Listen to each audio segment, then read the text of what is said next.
Watch this. It was born out of necessity, but turned into a career, and eventually became a place for other veterans to go for a fresh cut and conversation that can only be shared between brothers in arms. Celebrating the legacy and service of Idaho's women on the front lines, what the state is now doing to honor the sacrifices of our homegrown heroes. 5 years ago, we went for a flight with several of Idaho's oldest veterans. For one of them, it meant he would add even more unique moments to his memoirs. As the story goes, at the 11th hour, on the 11th day of the 11th month of 1918, the Great War ended. 102 years ago today, the fighting and shooting stopped. They called it Armistice Day at first, that first anniversary of the end of World War I. In 1926, it became an annual observance, became a national holiday in 1938. And in 1954, President Dwight D. Eisenhower signed the legislation that changed Armistice Day to Veterans Day, a day we honor America's military and all those who served our country in war or in peacetime. The most recent data shows there are about 19.5 million veterans in the United States. 124,000 of those are Idahoans. They are our neighbors, our co-workers, our friends, and our family. Veterans have an unspoken bond that does bring them together. A barbershop in Meridian brought 3 veterans who served in Iraq, Afghanistan, to create a unique space. Joe Paris takes us to Barclay and Hill to share their story. The whole design of the barbershop is rugged and refined, just kind of that balance of what we are as men. Trevor Hill owns Barclay and Hill, a barbershop in Meridian, Idaho. He tried to open a shop like this a decade ago, but had a tough time getting it going. So I kind of refer to that as my failure and my success, because that led to then being able to do this. Hill enlisted in the Army in 1999, then later transferred to the Marine Corps, serving until 2005. Years later, the values in this shop, which made it a success, reflect his military career. I would say that there's maybe a little bit of a sense of pride of just being able to have served my country and then transition into now serving people in a different capacity. As many veterans know, that transition can be tough. You get out of the military and your rank and your medals, none of that really matters anymore. So you kind of have a little bit of an identity crisis. So then you go through this whole process of, not reinventing yourself, but kind of finding who you were before you got out. That journey is something Hill shares with his coworkers. All 3 barbers here are military veterans. So I was in the Marine Corps for 11 and a half years. I did supply administration, did a few deployments doing that, and then I was a combat instructor. So I taught infantry skills to non-infantry Marines. Brandon Wilson says a lot of the tools from his military days, rocket launchers, grenades, weapons systems, are definitely a change of pace from his current collection. What started out as a necessity for these gentlemen became a passion. I started out cutting hair just as the other guys did in the service. I did basically barracks cuts, which is where someone forgot to get a haircut and it's late Sunday night and you make an attempt to cut their hair just so they don't get in trouble. I had an old Vietnam barber box, with the clippers that you used with your hand, and it'd pull hair I think it pulled more hair than it cut. Stephen Van Doren joined the Army in 2005 and still serves with the National Guard. Working alongside other veterans comes with an unspoken understanding.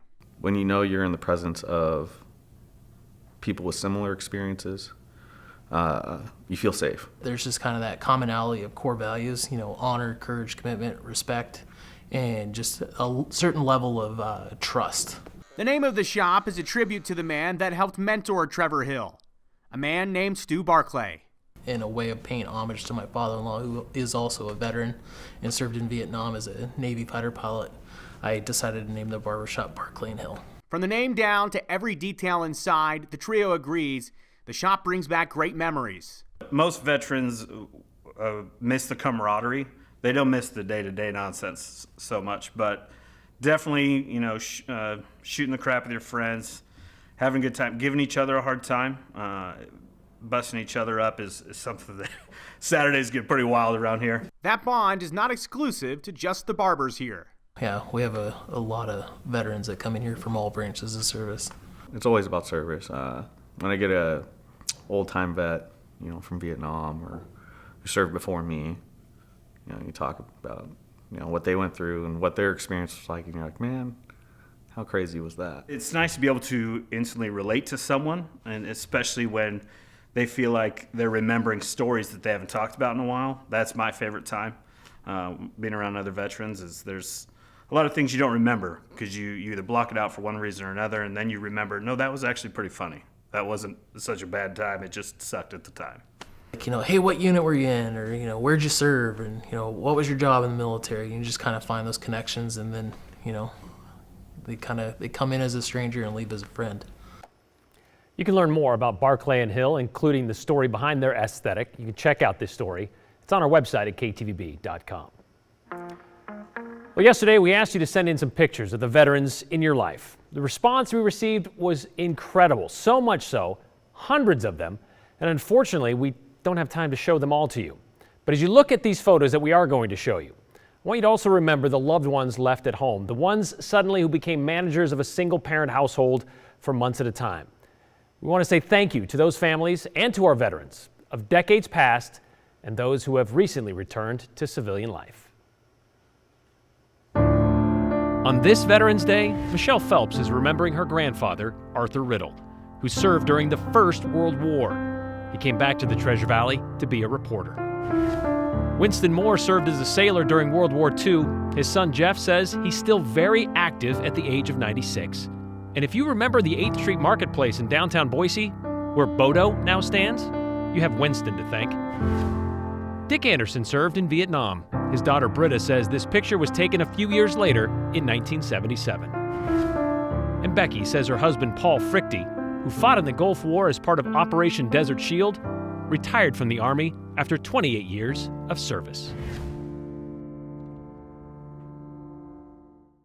As we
As you just heard in the story of Trevor, Brandon, and Stephen at Barclay and Hill, adjusting to civilian life after living, breathing, and working as a member of the armed forces, no matter how long of a service it is, well, it's kind of difficult. But every day our men and women come home to their families and try to reintegrate themselves into society and try to lead a normal life. Right now, about 7% of Idaho's population is made up of veterans. According to the U.S. Department of Veteran Affairs, that's about 124,000 men and women. So how does that break down by conflict? Well, 1,800 World War II veterans currently live in Idaho, a number that is dwindling by the day. We're going to have more on that coming up in just a bit later. But there are 45,000 Vietnam vets, 49,000 Gulf War veterans, 20,000 Iraq and Afghanistan veterans, and 7,400 Korean War vets that right now call Idaho home. And of those 124,000 veterans living in Idaho, about 10,000 of those are women. They're our grandmothers, our mothers, our daughters, sisters. This year, the state of Idaho is celebrating the legacy and service of all Idaho women veterans with a special silver medallion. 5 Idaho women veterans were chosen to appear on the medallion. Kim Fields brings us the stories of these homegrown heroes. 5 women are memorialized on the Idaho Women Veterans Medallion, each one playing a different but pivotal role in our nation's defense. And have been really kind of unrecognized because, women veterans don't, they don't tout themselves. They don't, they just do their duty. They're very proud of who they are. They're very close to each other overall. And they've been a huge benefit to this country. Like Kay Gott Chaffee. In 1942, Kay volunteered to be part of the Women's Air Service Pilots, or WASPs. With all the boys leaving and going overseas, someone needed to take over on the home front. Kay was one of about 1,000 women selected for the job. She flew 17 types of military aircraft. Her favorite plane was the P-51 Mustang. She flew the Mustang, she flew the P-40, she flew the bomber, she flew everything, as all the WASPs did during World War II. And they ferried the airplanes from base to base. They actually taught men to fly on the training bases. Carmelita Pope also served in World War II. She served as a USO officer during the last months of the war. She was extremely patriotic, came from an Italian neighborhood, pure Italian family and friends. And so she said, I want to go to war. So she joined the USO and she went to Europe, to Italy primarily. And they had a show that they traveled all over Italy, performing in front of all of our servicemen. Sue Paul, co-founder of the Warhawk Air Museum, was part of the committee who selected the women. A ceremony unveiling the medallion was held at the museum in October. Judith Igme, the only woman on the coin alive today, was there. Judith is a Vietnam vet assigned to the U.S. Navy Nurse Corps. She cared for soldiers who were medevaced and while aboard the USS Repose. Taking care of the wounded was an honor in itself because we were volunteers, and this to me is, I feel like I'm more representative and just kind of a figure, a face on the coin, but I really believe it's not about me, it's about representing other women who served. Wanda Pollard is also on the medallion. She joined the Navy in 1953 at the age of 21. She was assigned as the hostess on the personal aircraft of the Commander-in-Chief U.S. Atlantic Fleet. While serving, Wanda met many high-ranking civilians, foreign dignitaries, and service officials. And her entire family, I think there were 17 members of her family that came to the ceremony, and they were just so proud of her. Carrie French served as an ammunition specialist with the 116th Brigade Combat Team's 145 Battalion. On June 5, 2005, while serving in Operation Iraqi Freedom, Carrie was killed when an improvised explosive device hit the front of her convoy. She is the first woman from Idaho to be killed in combat. She was just 19 years old. It was a tragic, very, very difficult time for Idaho when this young woman was killed. 5 women veterans and their courageous past so that we may all have an unlimited future. They're just uniquely very wonderful women, whether they're helicopter pilots or jet pilots or nurses or in any way that they're serving, they love it. The limited edition medallion is part of a series of coins to honor Idaho service members. The medallion is available at the Warhawk Air Museum, the Idaho State Museum, the Capitol Gift Shop, and at the State Treasurer's Office, with all proceeds going to the Idaho Veterans Cemetery.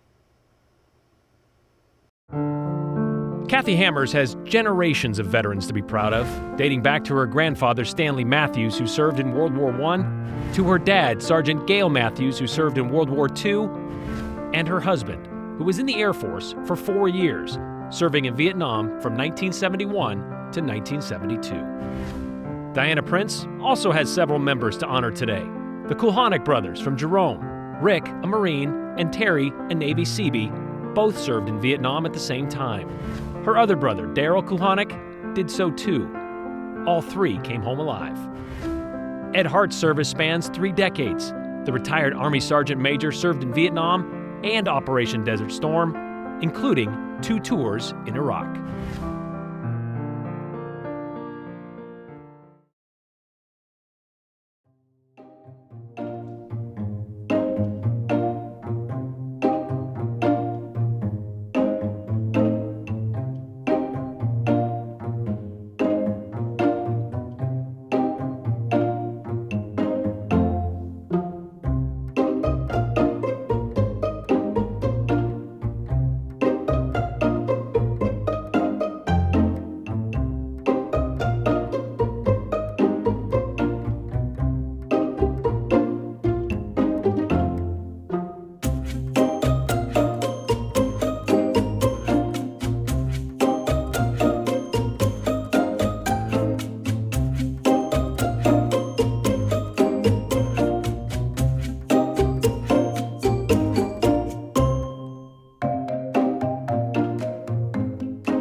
16 million Americans served in the armed forces during World War II. According to the latest data from the 2020 data, that is, from the National World War II Museum, there are about 325,000 of those still alive today. And of those, about 1,800 live in Idaho. How about some perspective on that? 5 years ago, when we did the story we're about to show you, there were 850,000 World War II vets still alive, with about 5,500 of them in Idaho. So you can see how quickly we're losing them. 5 years ago, we had the privilege to hang out with several of our Treasure Valley veterans during a special day at the Nampa Airport. It's Wednesday. Hello, everybody. Are you excited? Which means field trip day for the folks at Salmon Creek Retirement Home. They're never too old to do fun things, and so this is what this is all about. Hi, Pearl. Hi. Today, about a dozen residents Oh, I like your jacket. unloaded at the Nampa Airport. Are you ready to go up in the plane? Yes, I am. Woohoo! Yeah. Ready to take to the skies in this former crop duster, thanks to Ageless Aviation. This airplane is a 1942 Boeing Stearman. But I was wondering who's number 3. After boarding the bus 15 minutes early, they've lined up in the morning shade. What are you looking forward to? Being up Coming back down. and can hardly wait for their turn. Absolutely. They couldn't sleep all night. I always wanted to fly. Ever since I used to play like I was a bird. They've all served in some way, Wherever they sent me.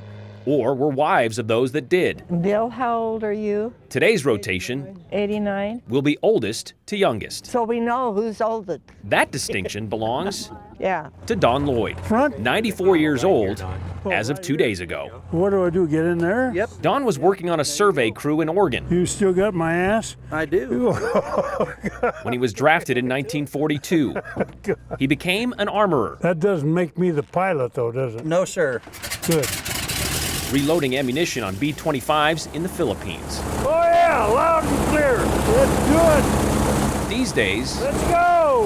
when Don is not taxiing down a runway, I warned you this was a long walk. this is how he usually gets around. Another long one. But when he gets some time alone in his room, I haven't finished putting it together here. you can find Don working on his memoirs. You want me to read this?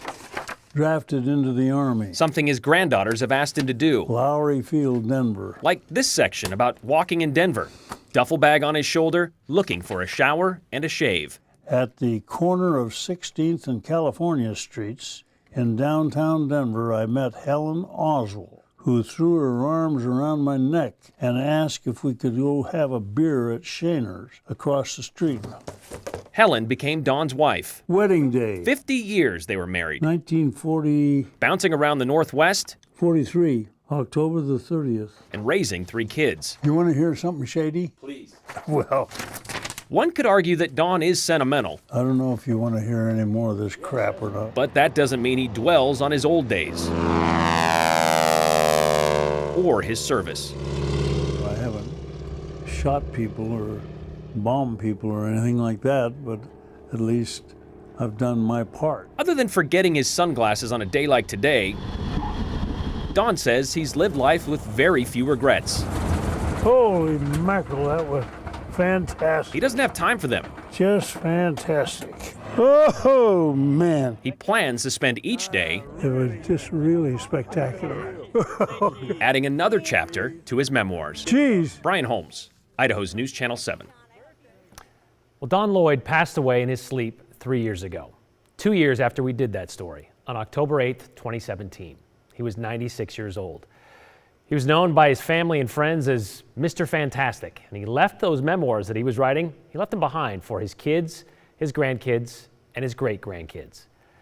Meanwhile, Ageless Aviation, the organization that gives those flights to veterans, they came back to the Treasure Valley in 2016, 2017, and 2018, and they've given more than 4,200 flights since they started. And they were planning on adding about 1,000 more this year when the pandemic shut them down in March, 38 flights in.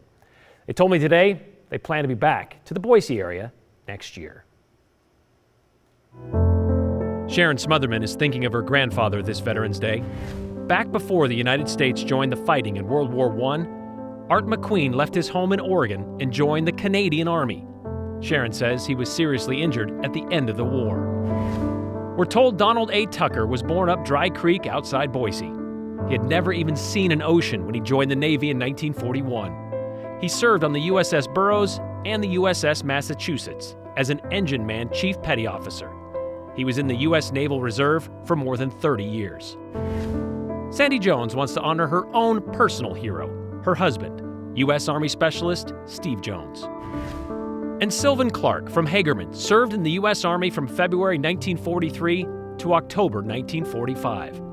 He was one of the 34,000 Allied troops to land on Omaha Beach on June 6, 1944, D-Day. Thank you to all our past and present veterans on this day, November 11th, 2020.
Veterans Day means a lot to those of us who work on the 208, from Kevin Esslinger, a photographer who himself is a veteran of Idaho's Air Guard and whose father Ron served in the National Guard in the 1960s, to our producer Danny Alsop, whose grandfather Cal Bowen served on the USS Laffey during the Korean War and passed away last year. Joe Paris's grandfather, Sam, he was a gunner with a bomber squadron and flew 30 missions over occupied Europe in World War II. And most of those missions were with Jimmy Stewart. Yeah, that Jimmy Stewart. My grandfather survived the Battle of the Bulge in World War II, and my mom retired from the Army after more than 3 decades as a full colonel. But Veterans Day isn't just about those who serve their country long enough to be discharged or retire into another career. Hundreds of Idahoans made the ultimate sacrifice for us, for people they didn't even know. And dozens of others have yet to make it home, leaving their families without the closure they deserve. We have a list of those missing in action on our website at ktvb.com, but we wanted to leave you tonight with the remembrance of a few of those Idahoans who we lost in action during our most recent conflicts.